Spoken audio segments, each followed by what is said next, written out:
Hey friends, so I wanted to just record a little bit of an intro for the channel. Introduce what I mean by practical philosophy. So before we begin, I'm the practical philosopher. My name is Chris. So, practical philosophy, what does that mean? Well, let me ask you a question. What does it mean to you? Thinking about it, eh? I'm sure you're creating a whole bunch of different answers in your head. Well, I want to believe that there's no such thing as a wrong thought. There's no such thing as a mistake. It doesn't really matter what we think about. It just matters that we are thinking. And, sometimes, sure, there's a place to not think. There's a place to not overthink. There's definitely circumstances where thought helps. Seems to me like society often runs without much thought at all. Not saying that's a good thing, not saying that's a bad thing.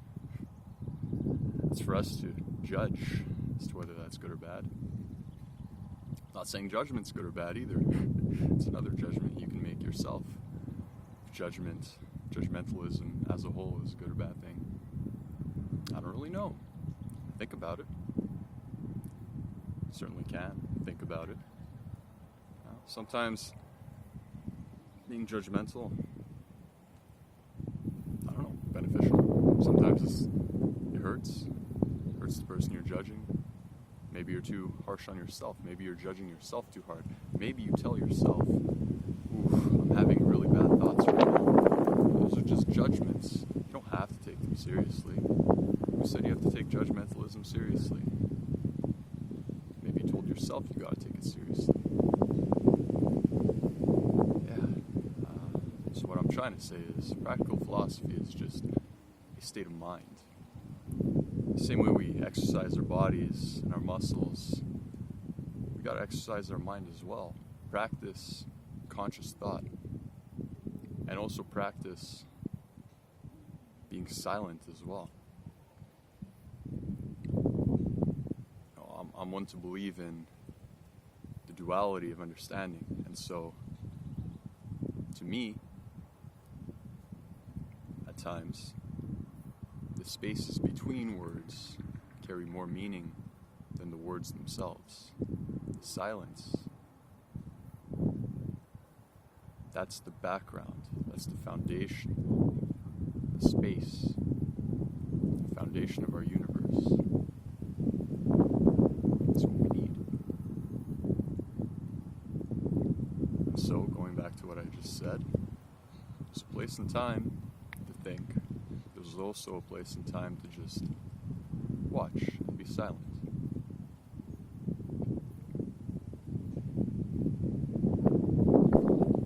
Now, of course, we're all a little bit crazy. At least I am. I've got this constant noise in my head, just thinking, just on and on and on. Just a little voice, just yapping away. You can't really stop it. I don't know about you. Maybe you can. I can't. So I just watch it, see what it says, where it goes, where it takes me.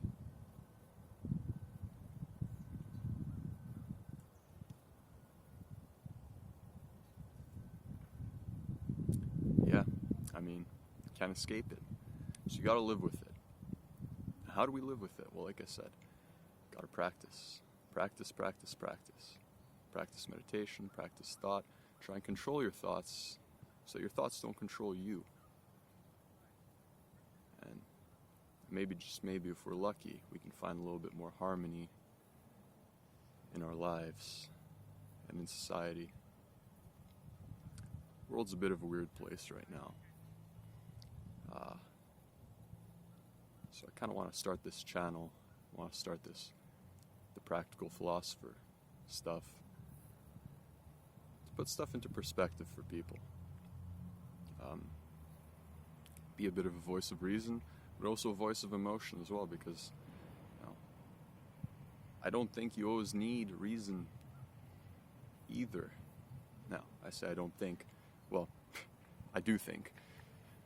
Bit of a paradox there. Yeah, see, I'm probably saying some things that don't make a lot of sense right now. I'm just rambling. I didn't come here with any kind of speech prepared. I didn't plan this out. And that little voice in my head right now is telling me, oh, damn, Chris, you're really fucking this up right now. You're really messing this up. You're doing a bad job. Well, that's just the judgmental side of me. And I live with it. Gotta live with it. You're probably judging me too. I don't know what you're thinking about. You're making your judgments. We can't help it. I'm probably judging you right now by saying you're a judgmental person. It's inescapable. So, practical philosophy. How to think practically for the benefit of our lives. Yeah, I don't know. I don't know the answer. I'm just kind of here to be a guide, help you figure it out yourself. I'm figuring it out too. I've got to figure it out myself. It takes time. Part of my journey is actually to make these recordings here.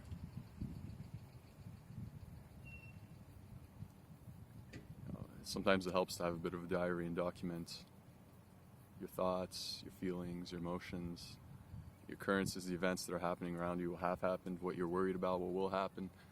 It helps to document that. It helps to be aware, helps to reflect upon it.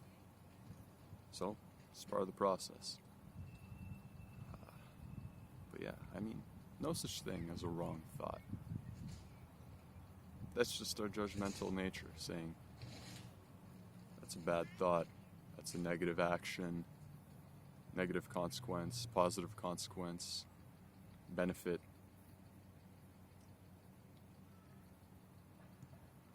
But who really knows what's good or bad? You know, it's kind of like we all fail. We all fail all the time. Some of us don't like to admit it, but we all do. Now, I don't know. Maybe in the vast reaches of this universe, there's probably someone somewhere that has never failed once. It's possible. I mean, there's infinite realities. Maybe. I don't know. Let's presume there are. Somebody probably has never failed, but most people fail quite often. Now, is that a bad thing? Depends how you view it. Think about it. How do you think about it?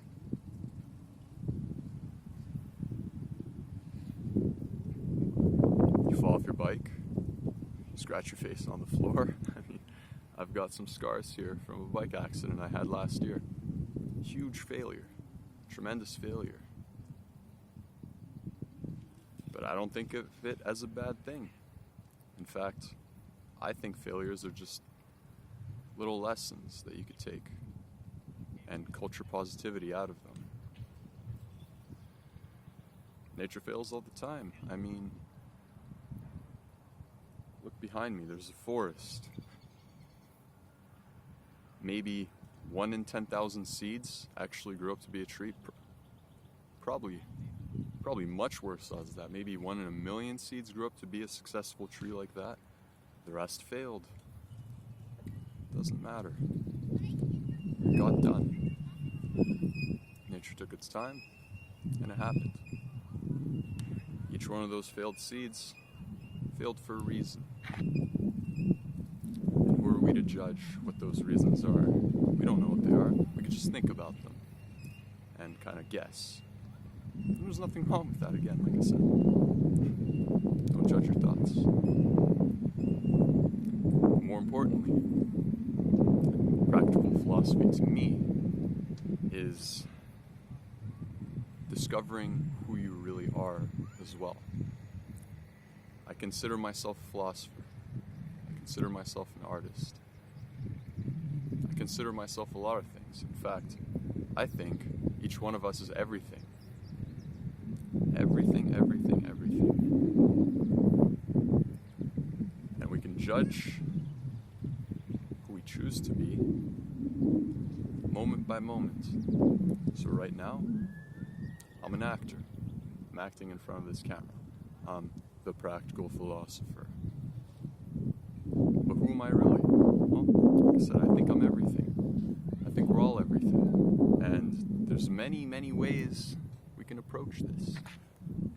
One way to think about it is, well, I've got a little brain inside this skull, and it's just taking in sensory information everywhere. The grass I see on the floor, sounds of the children playing around me. And as I absorb this information, it becomes a part of me, and then at the same time, I make judgments on what each one of these things are. And so, in a strange way, I'm one with everything around me. As it comes in, it becomes me. And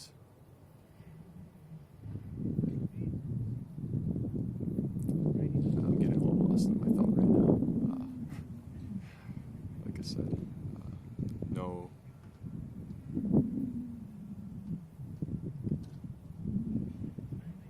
script.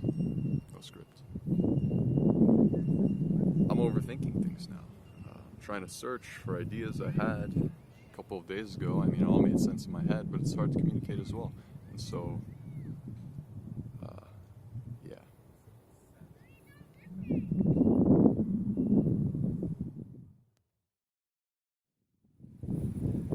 So going back to this concept of choice, it's pretty interesting, actually, at least to me.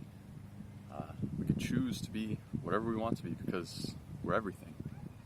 When I play my guitar, I'm a musician in that moment. Now, I never said I'm a good musician. I'm pretty new at the guitar, but I'm still a musician in that moment, and I choose to be. When I'm planting my little seeds in my garden, I'm a farmer. Now, it doesn't mean I'm running a giant agribusiness, but in my heart, to me, I feel like I'm a farmer in that moment because I choose to be.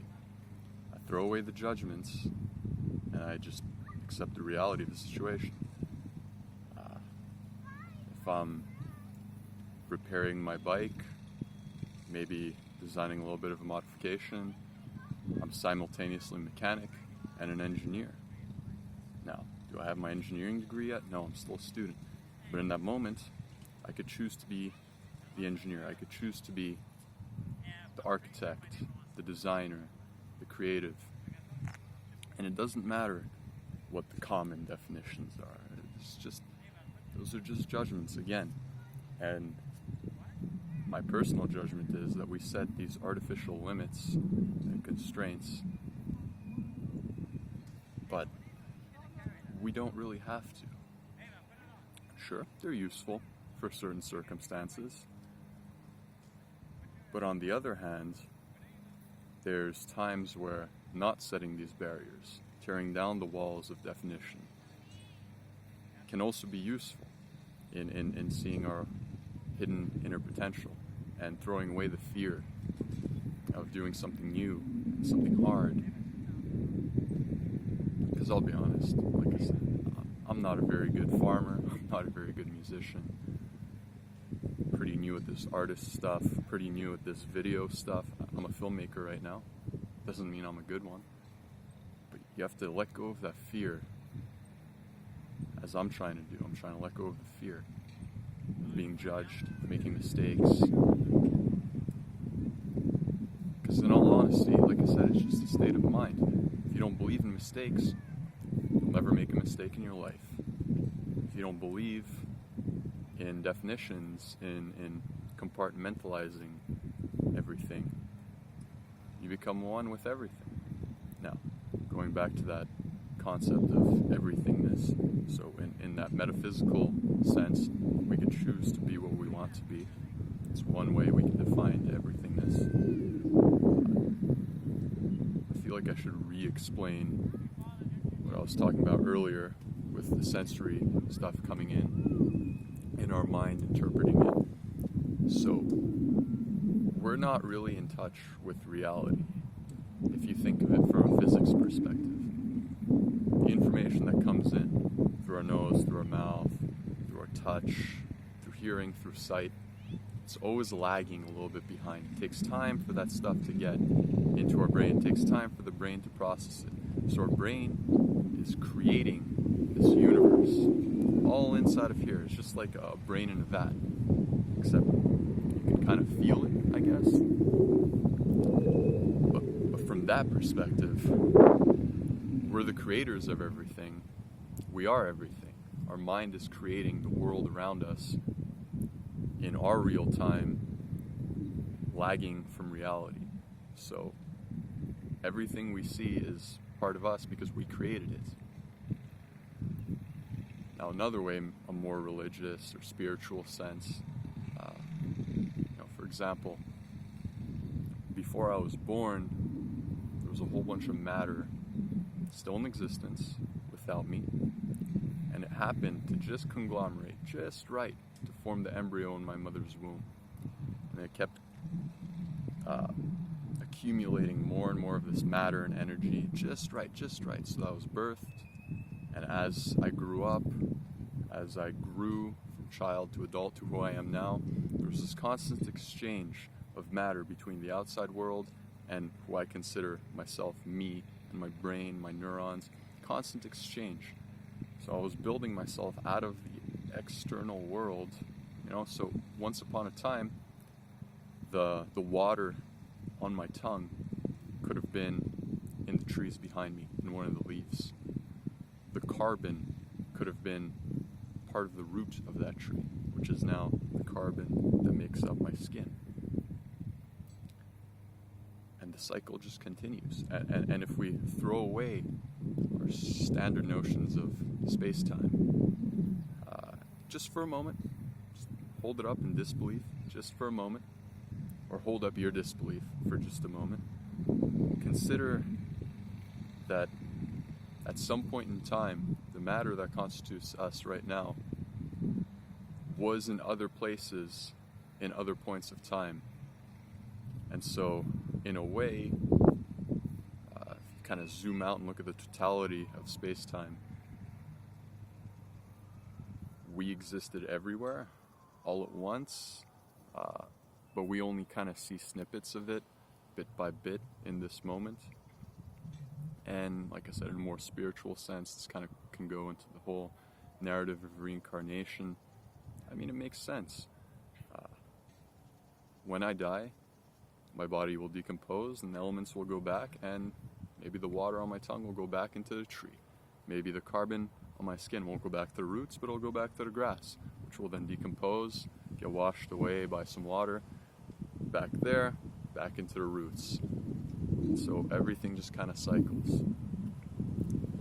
It's another way to think about it. And again, there's no wrong way to think about it.